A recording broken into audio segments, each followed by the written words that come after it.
Good evening, students. Today we are going to discuss an important topic in grade 11 chemistry, Bohr's atomic model.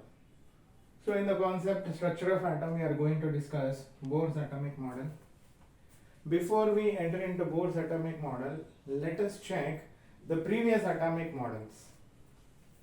The first atomic model was given by J.J. Thomson, and we call it as Thomson's atomic model or watermelon model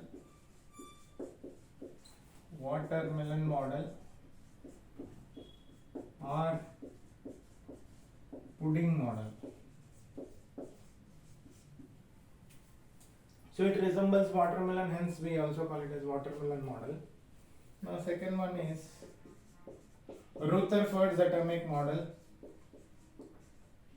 Rutherfords atomic model, and you also call it as planetary model.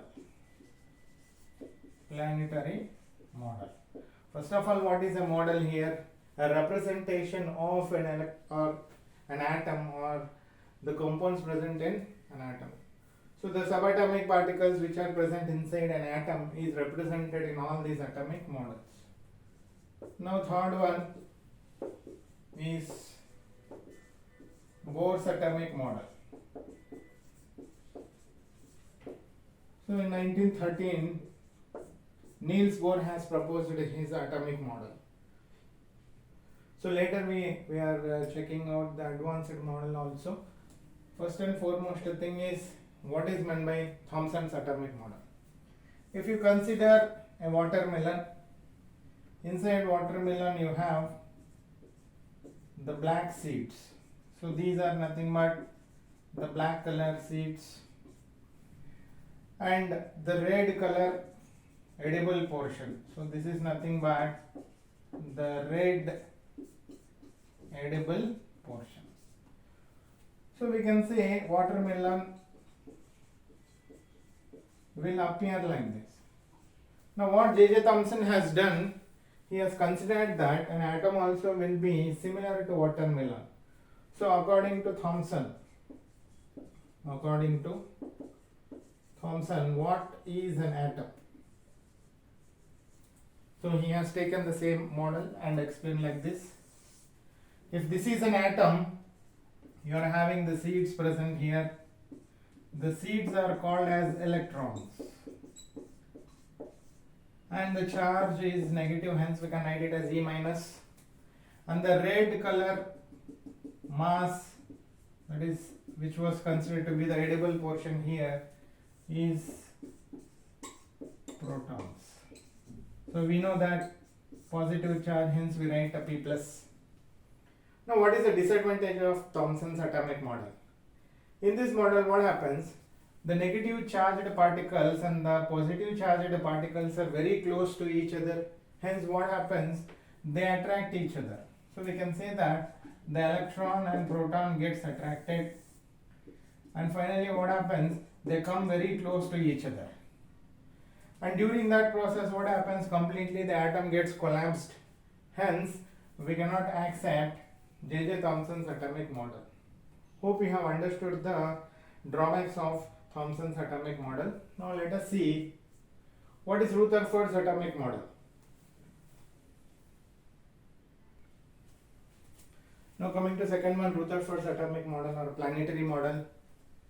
To understand that, let us observe solar system. So what is solar system?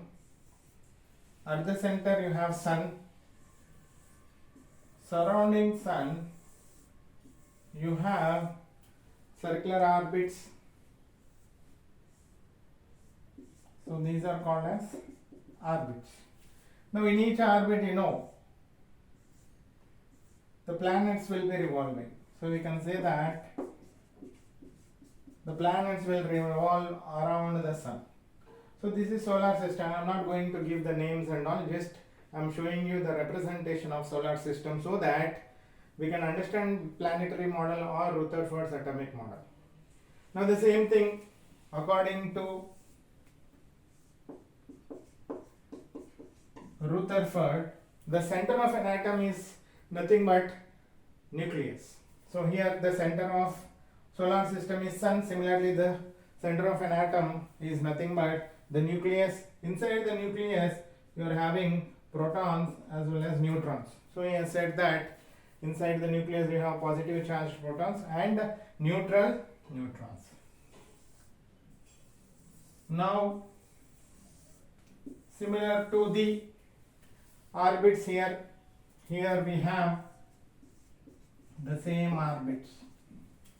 Now coming to the planets, instead of planets, he says that the electrons are present in this particular orbits and which will be continuously revolving around the nucleus.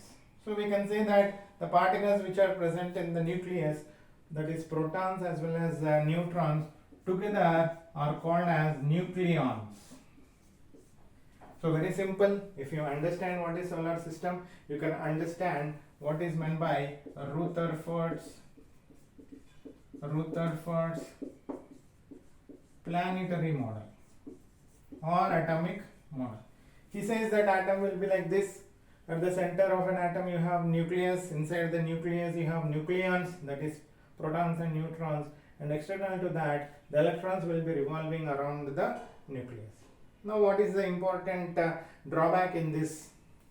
As you know, any particle according to classical laws of physics, so let us see, according to the classical law of physics, you just try to consider there is a circle here, and let us see an object or a person is continuously running like this.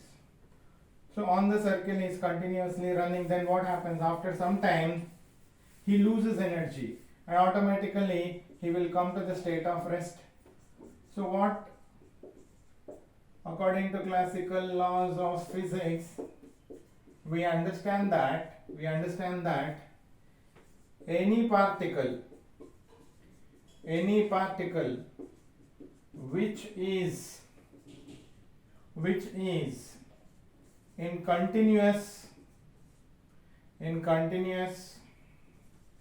motion, that is which is continuously moving like this, after some time what happens? It loses energy slowly and continuously, and finally comes to the state of rest. Hope you have understood this. According to classical laws of physics, any particle or object which is continuously in motion, what happens? It loses energy and slowly comes to rest. Now what happens if an electron is coming to the state of rest? Immediately it is being attracted towards the nucleus. So all electrons will be attracted towards the nucleus due to the positive charged protons, and hence we can say that once again atom gets damaged here. So that does not exist. So he has explained based on solar system his model, but according to the law of physics we can say that this model does not exist. Now let us move to the next one, that is Bohr's atomic model.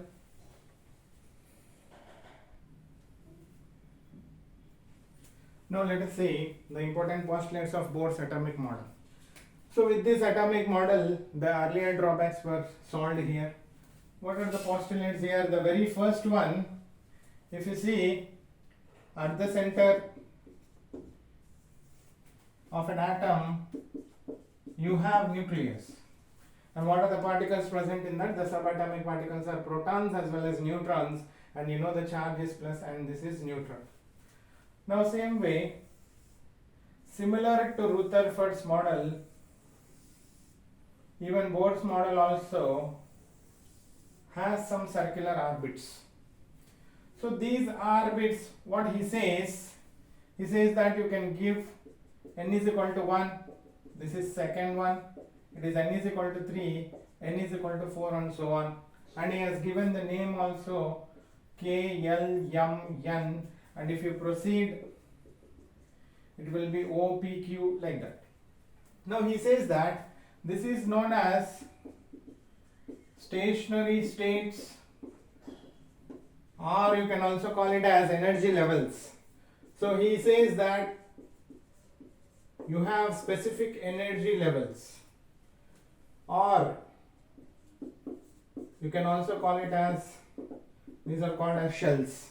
What are those shells here? K, L, M, N, O, P, Q, R, like that we have shells, and each shell is having a fixed amount of energy. A very important thing is these shells have a fixed amount of energy. Slowly we will calculate what is the energy also. He says it has E1, E2, E3, E4, E5 energy and so on. Fine. Now, in this, electrons will be revolving around the nucleus, same way like Rutherfords model, but what is the difference? Each shell is having a fixed amount of energy. Now one example I will tell you. Suppose you are into an exhibition where you are having a track like this. In this track, let us assume that you are having a train or a box which is moving. Continuously it will move. How does it move?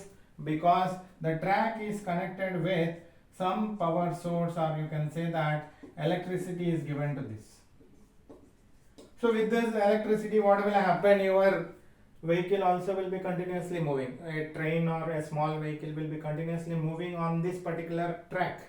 As long as you are supplying the energy, this vehicle also will move with the same amount of energy.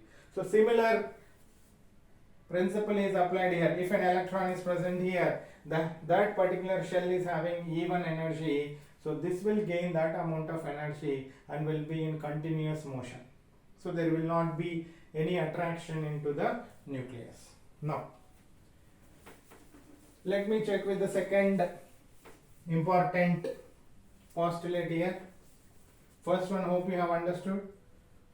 What is the first postulate here? We can say that the electrons will be revolving in a fixed amount of energy levels. Those are called as shells.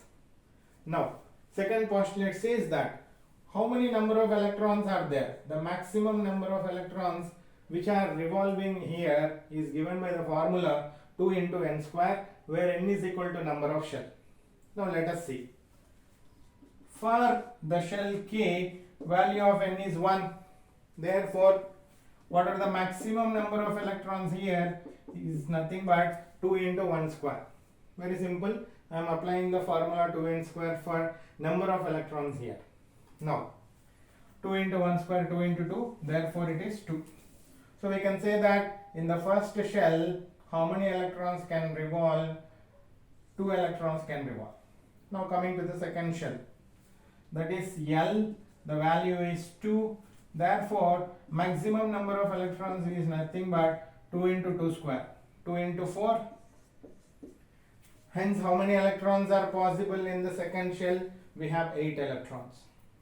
Now, coming to the next shell, that is M. The value of n is 3, third shell. Hence, total number of electrons present here is given by 2 into 3 square. What is 3 square? 9. So, 9 into 2, that is 18 electrons. So, here how many electrons are possible? N is equal to 3 M shell, we can have 18 electrons. Next, coming to the fourth one, n is equal to 4, therefore electrons 2 into 4 square. So 4 square 16, 16 into 2 we have 32 electrons, and so on you can calculate. So according to the second postulate here, we can say that the maximum number of electrons which can be accommodated in these shells is given by this formula. Hence we can say that you have 2, 8, 18, 32 and so on. Hope you have understood this. Now moving to the third postulate here. So using the third postulate, we can calculate energy of each shell En, where n is equal to 1, 2, 3, 4 and so on. Now according to this, we have the energy of shell minus 1312 into Z square by n square kilojoule per mole. So So very important formula where you can identify energy of a shell. So what is Z here? Z is atomic number, that is number of protons, and N is nothing but the shell. I'll explain you why it is negative also. Let us take the example here at the center nucleus. This is N is equal to 1 and you have E1 here. This is N is equal to 2, E2, N is 3, E3 and N is 4, E4. And at some infinite, that is energy infinity will be 0. So you move away from the nucleus, the attraction keeps decreasing. There will be less attraction from the protons here. So what will happen at infinite distance, that is energy E infinity will be 0. Hence we move closer to this. What will happen? Attraction of protons on the electron will increase.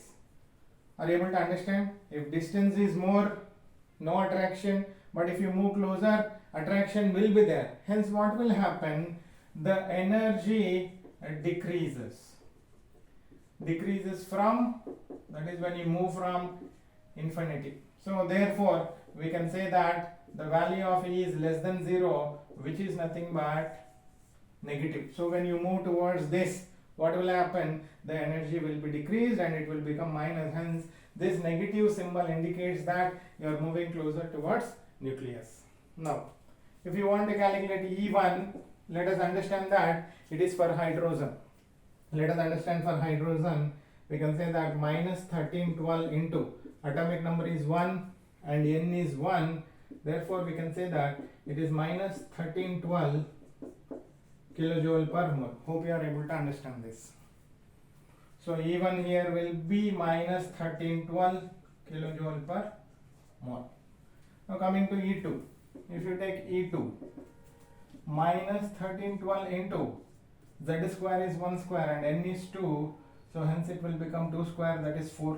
We can say that minus 1312 by 4 kilojoule per mole. Very simple. If at all you are able to understand that this is E1 and you are moving away from this, now negative value, so divided by 4, so we can say that E2 value is greater than E1. If you move beyond this, E3 and E4 and so on. If you move away from this, that means from lower level to higher level, what will happen? The energy will increase. So this will be your equation. Same way you can calculate value of E3, minus 1312 into Z square by N is 3, hence it is 9. Once again divided by 9, the negative value will be more. Therefore what we can say, E3 value is greater than E2. So finally, what is an important statement? If electron moves from lower level to higher level, what will happen? The energy increases. So we can take like this. If at all change in energy you want to calculate, delta E is nothing but E2 minus E1, which is equivalent to h nu. This is an important formula where h is Planck's constant and nu is frequency. Hope you are able to understand a very important equation, that is how to calculate the energy in a particular shell, that is nothing but minus 1312 into Z square by N square kilojoule per mole. Now let us move to the fourth postulate here. Now according to Bohr's atomic model, he says that the angular momentum of an electron, that is mvr, so mass, velocity and radius of the shell, is an integral multiple of h by 2 pi. So we can take n into h by 2 pi. So according to this, how do you calculate? Suppose you are having K shell. What will be the angular momentum here? We write it as mvr is equal to 1 into h by 2 pi. If you take L shell, Now MVR is equal to 2 into h by 2 pi. If it is M shell, angular momentum MVR is 3h by 2 pi, and N shell, the angular momentum MVR is given as 4 into h by 2 pi.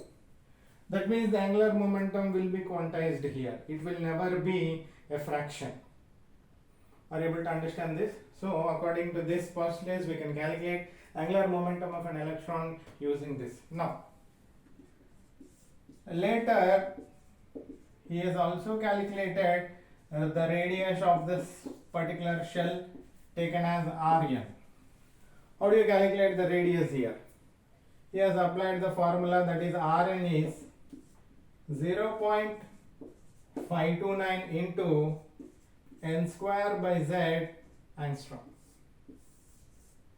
So radius can be calculated using this formula, 0.529 into n square by z angstrom, where angstrom is nothing but 10 to the power of minus 10 meters. You know, n is the shell and z is the atomic number. Let us take an example. If you want for hydrogen, let me take R1, R2 and R3. How do you calculate that? This is K, L, M and N shell. This is R1, R2, R3 and R4. First one, R1, 0.529 into, what is the value of N here? 1. So 1 square by atomic number is 1. Therefore we get 0.529 angstrom unit. Now what is the radius? That means from the center of this particular atom to the R1.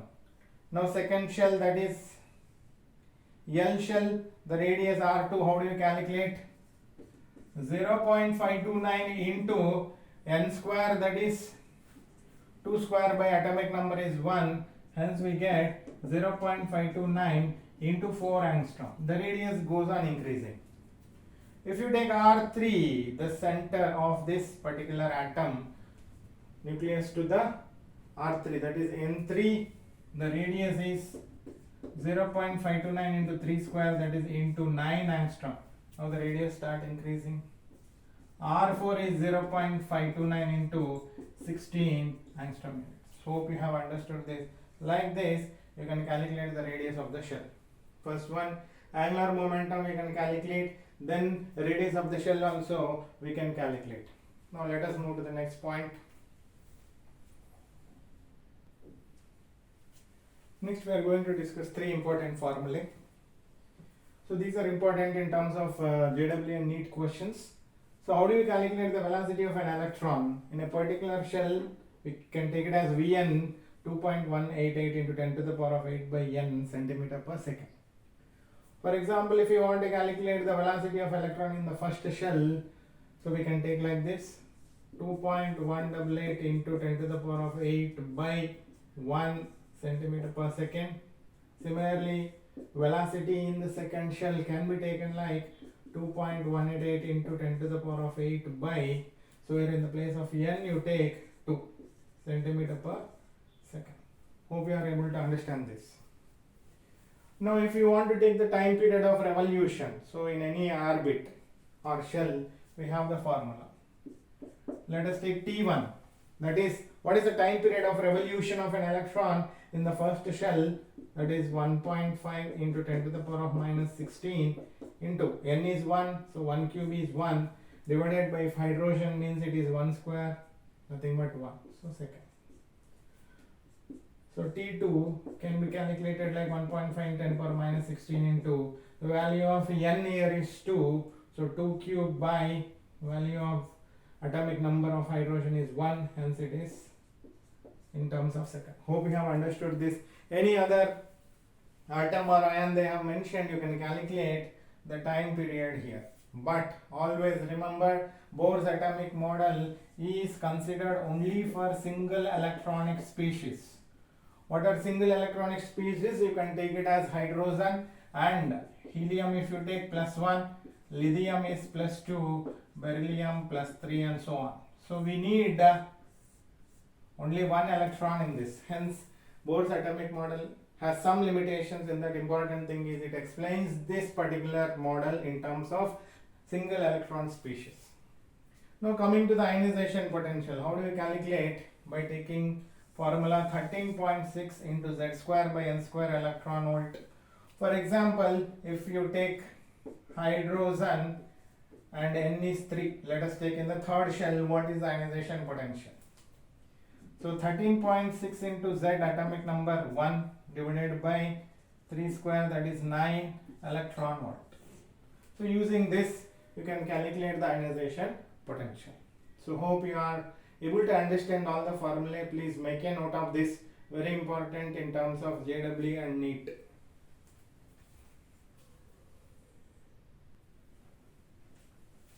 Now we are into the most important concept, that is, based on Bohr's atomic model, we can explain atomic spectrum of hydrogen.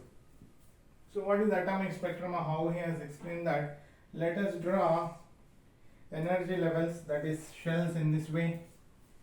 This is nothing but N is equal to 1 first shell, next second shell N is equal to 2, 3, 4, 5, 6, 7, 8 and so on. So we can take N3, N4, N5, 6, N7, N8 and so on. That means this is high energy level and this is the lower energy level. So we need to see what will happen if you are giving some amount of energy. Now let me take this marker. I am giving some amount of energy. It is lifted up. So that means from lower energy it is moving to higher energy. Same way, if an electron is given some amount of energy by heating, it moves to higher energy level. This is called as excitation of electron. Excitation of electron. It can be also called as transition from one state to another state, from one energy level to another energy level. So excitation of electron takes place. As I have thrown the marker up, after a certain point it stops, and then from here it falls down. This is called as de-excitation of electron. So it comes back.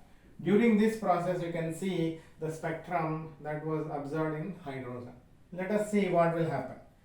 If you throw this up, there are the possibilities like this. While coming down, what are the possibilities? It can come from N is equal to 2 to N1, then N3 to 1, 4 to 1, 5 to 1, 6 to 1, 7 to 1, and directly from the 8th energy level to first energy level. So any electron, if it is getting de-excited or coming down from higher energy level to N is equal to 1, that series of line is called as Lyman series. And this you can correspond to the UV rays. Fine, hope you are able to understand. So I can write like this, from, and this is 2. Which energy level? This is N is equal to 1, and you call it as Lyman series. From where it will come? From 2, 3, 4, 5 and so on. Now second one. If any electron gets de-excited from, let us take 3 to 2, 4 to 2, 5 to 2, 6 to 2, 7 to energy level 2 and 8. So now what I am saying, from energy level 3, 4, 5 and so on to N is equal to 2, that line of spectrum is known as Bohrs series. So I can write here, this is called as Bohrs series, and it corresponds to the visible region. So the wavelength corresponds to visible region. So hope you are able to understand. Now the next series of line, that is from, now it is coming to 3. So earlier it was N is equal to 1, Lyman series, N is equal to 2, it is Bohrs series, and now this is Passion. So from which shell it is coming? Or N is equal to 4 to Next, 5 to 3, 6 to 3, 7 and 8 to 3. So from where it is coming from, any energy level, it is coming to n is equal to 3. We call it as Paschen series of lines, and we can write like this from 4, 5, 6, 7 and so on to n is equal to 3. So this will be corresponding to IR region. Next level is from any energy level, if the electron gets de-excited to n is equal to 4, it is called as bracket series. So we can write the name here, BRACKETT, bracket series, and it also corresponds to IR region. The wavelength corresponds to IR region. Next one.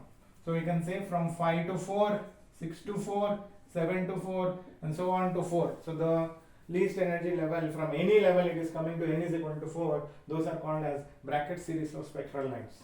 Next one. This is from 6 to 5, 7 to 5 and 8 to 5. So n is equal to 5. If the spectral lines come from higher energy level to n is equal to 5, you call it as fund series. P is silent here, it is called fund series. The wavelength corresponds to IR region. So from 6 to 5, 7 to 5, 8 to 5 and so on, that is all fund series. Now next, from any level, if it is coming down to n is equal to 6, you call it as Humphrey series. You call it as Humphrey series of spectral lines. So we can say that from 7, 8, 9 and so on, if it is coming to n is equal to 6, it is called Humphrey series. HUMPHREY, Humphrey series. This will correspond to the wavelength of far infrared region.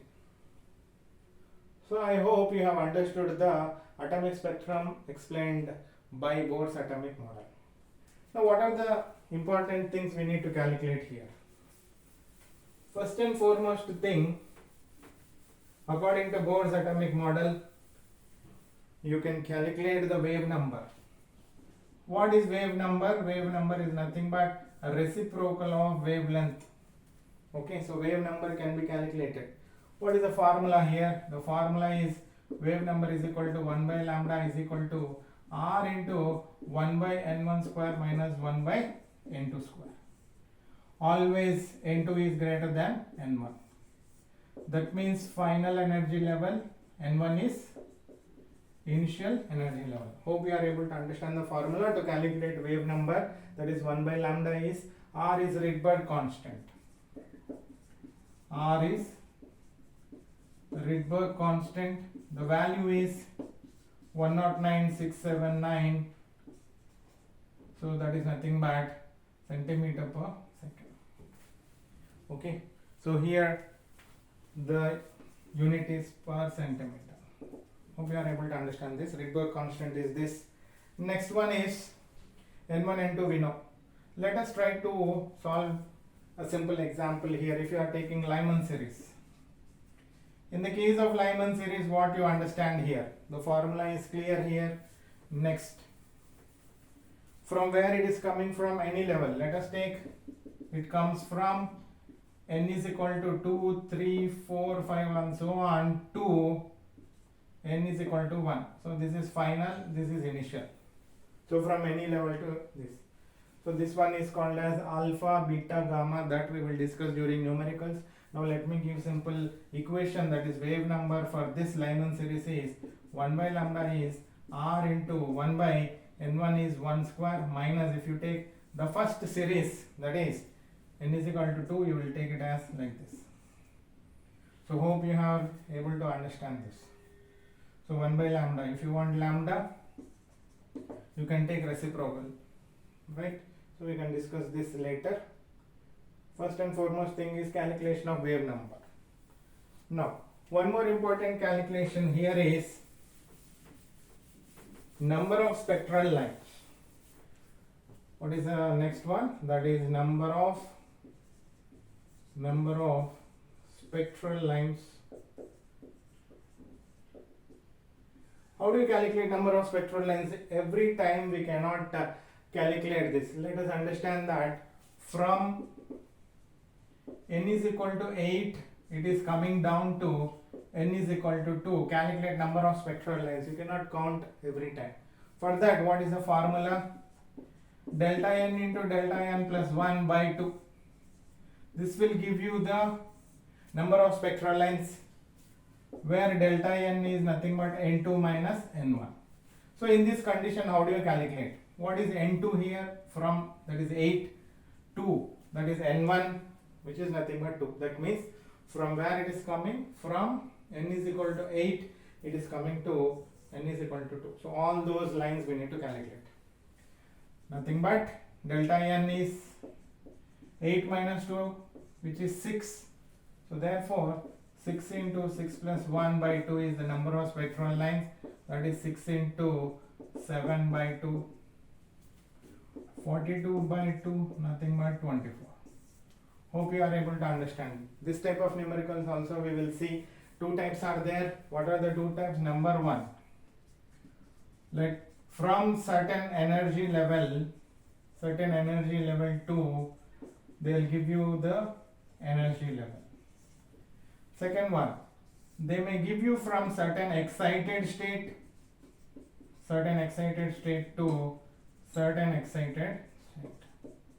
Now the last one very rarely you will get, that is from any energy level to any of the excited state. These are the three types of questions you will come across to calculate number of spectral lines. That is nothing but energy level 8 to energy level 2 you have taken, first one. Second one, from some excited state. What is this now? This is called as 7th excited state. N is equal to 8 will be 7th excited state. This is first excited state from here to here. So we can say that first excited state is N2, second excited state is N3, third excited state N4, and so on. From 7th excited state to first excited state they will tell, then you need to take the values of n accordingly. Now the last one is from 8th energy level to second excited state, that is n is 3. Hope you are able to understand the important formula to calculate number of spectral lines. Now we will move to the last part of the lecture, that is what were the drawbacks of Bohr's atomic model.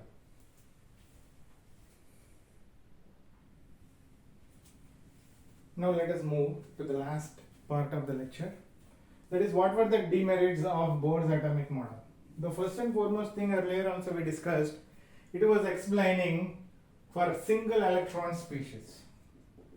It was explaining the atomic spectrum for single electronic species, that is H, He plus 1, Li plus 2, Be plus 3, and so on. So when you take the atomic spectrum for the atoms with more than one electron, like lithium atom, beryllium atom, it was not able to explain the atomic spectrum. So that is the first demerit of Bohr's atomic model. Coming to the second one, he also noted like fine spectrum. For example, if you are taking the atomic spectrum on the application of electric and magnetic field, it also has some fine spectrum. That was not explained by Bohr's atomic model. Now, if you are taking the same atomic spectrum and you apply electric field and magnetic field, what will happen? You are going to get the fine spectral lines.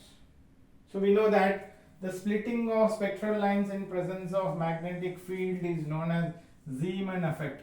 You can remember like this, magnetic man. So magnetic effect, if the spectral lines are splitting, that is called Zeeman effect. In the presence of electric field, if spectral lines are splitting up, it is called as Stark effect.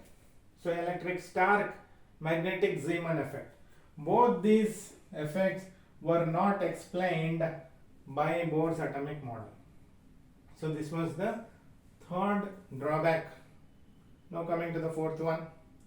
See, the advanced studies were there which proves that electron has dual nature. That means it shows both particle as well as wave nature. But Bohr's atomic model was based only on the particle nature, hence it is not supported. First one, de Broglie, he has calculated the wavelength using h by mv. We have discussed this in our earlier lecture.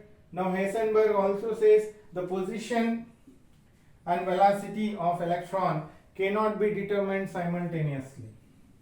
But he was giving the formula for calculation of velocity. So this also is proved wrong. Hence we can say that Bohr's atomic model is not supported by advanced atomic studies. That is quantum theory. Next, what about geometry of molecules and mode of formation? For example, you know that H plus H formed by, that is nothing but covalent bond formation, but this particular atomic model could not explain the geometry and mode of formation of molecule. When an atom combines with another atom to form molecule, this atomic model could not explain the mode of formation. So these were the demerits of Bohr's atomic model, which were solved later by getting the dual nature of electron. So hope you have understood the important postulates of Bohr's atomic model and the previous history, that is Thomson's atomic model as well as Rutherfords atomic model. In the next lecture, we will solve the numericals based on Bohr's atomic model. Thank you so much.